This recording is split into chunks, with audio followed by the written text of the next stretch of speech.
We've come so far from that very first small step for a man, but not as far as our dreams will take us. Within a decade or two, Mars will be our next destination. But are we ready to survive it? This is how to survive on Mars.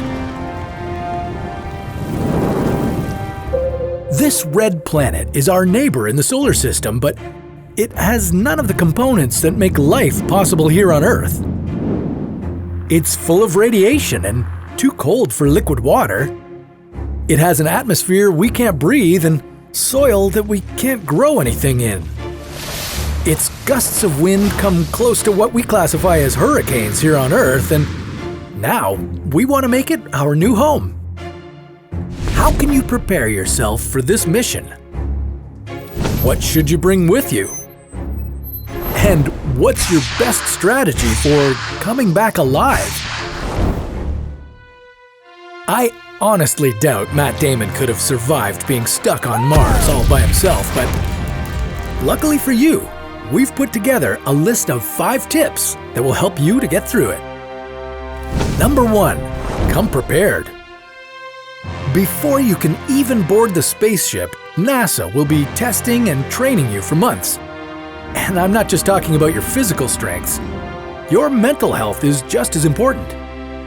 You're going on a very long trip where you'll be stuck in small quarters with the same people. If NASA's tests have shown anything, it's that you'll get irritated with your crew members. So you'd better have a high degree of agreeableness, a strong desire to work together, and good humor. And if you lied on your resume about how well you handle high-pressure situations, the tests will show it. Number 2, pack up your gear. Mars isn't going to welcome you with open arms. Its atmospheric pressure is so low that it'll make your blood boil inside your body. Its night temperatures drop from a comfortable 20 degrees to minus 153 degrees. Its surface is coated with dust so finely grained that it would damage your lungs if you inhaled it. Top that all off with winds rampaging at 97 kilometers an hour and a whole lot of cosmic radiation. Well, you get the picture. If you just crash on Mars with only your spacecraft and a single suit on your back, you won't last longer than 1 hour. Oxygen level critical. If you want to survive on Mars, you'll need multiple spacesuits that will reflect all the radiation, keep you warm, and provide you with oxygen and sufficient pressure. You'll also need a craft you'll live in until a bigger habitat is constructed, and vehicles to take you on your Martian adventures.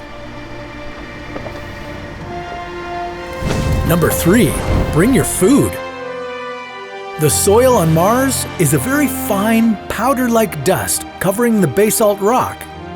That's precisely the opposite of fertile. If you want to grow anything on the red planet, you'll need a ton of solid biomass waste. Yeah, you'll be collecting all your poop and all your crew members' poop.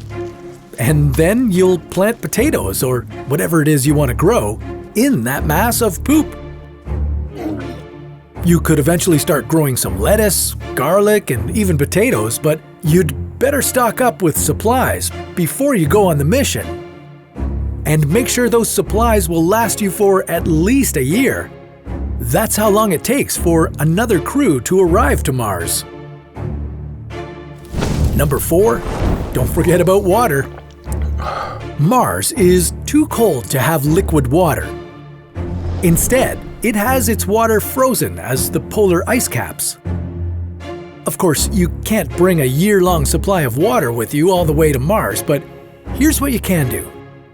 Some initiatives suggest ways that you could extract water in Martian conditions. One of them being an aerogel developed by NASA's Jet Propulsion Laboratory. This silica substance is meant to warm the surface of Mars by 65 degrees. That's a way to melt Martian water ice and have a supply of drinking water, as well as water for irrigation. Or you could filter your pee as astronauts on the International Space Station do. Number 5. Be useful. This should really be the number 1 tip on this list, but I wanted to leave this hard truth to the end.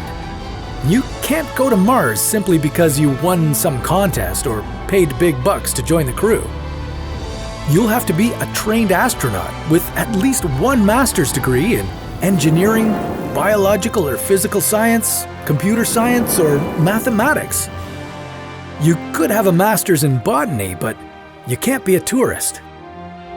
If you fit the description, your typical day on Mars will include tending to plants, maintenance checks and repairs to all the water, electrical, and filtration systems that keep your habitation operational, and some light exploration of the planet. You'll be sending updates to Earth-based agencies, and you'll most likely be missing Earth very much. Mars isn't for everybody. It's just hostile. The process of making Mars our new home will be very slow, but theoretically, it's doable. We've already tried it on our other show called What If? And now we're here to help you survive whatever awaits you.